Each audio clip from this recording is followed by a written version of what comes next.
27 haftalik уже dard boshlandi. 3,5 soat o'chirt kutib, bolnitsaga joylashdik 7-radomga. Ertalabdan turib, analizlar topshirish uchun yuz-qo'limni yuvib, tishlarimni yuvib, keyin ketdim. Birinchi UZI, keyin уже tushundinglar. Qaytib keldim. Zavtrakimni oldim yo'ldan. Uydan hech nima olib keltirmadim, chunki zavtraklari bemalol zo'r ekan.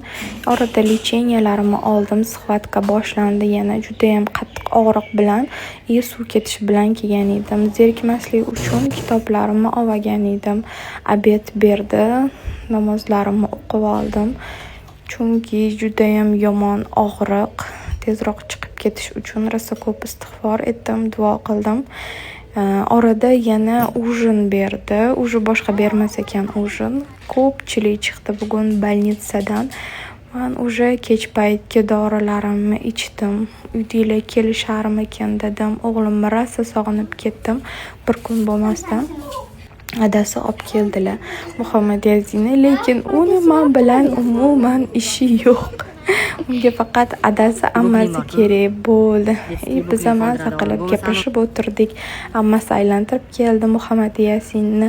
Уже xayrlashdik. Narsalar olib berishibdi. Rahmat, baraka topishsin. Olib, rosa o'zi shirinlik xo'r bo'lib ketyapman. Borgan sari nazokat shunaqa zo'r ovqat qilibdi, somsa, bulyonlar berib yoribdi. Уже kechqurun qornim ochdi, chunki boya yegan ovqatim bo'yi hali hech nima yemadim. Mazza qilib somsani yedim. 7-osmonda uchdim prям. Namozlarimni o'qib oldim, dorilarimni ichib, keyin уже uxlashga harakat qildim, lekin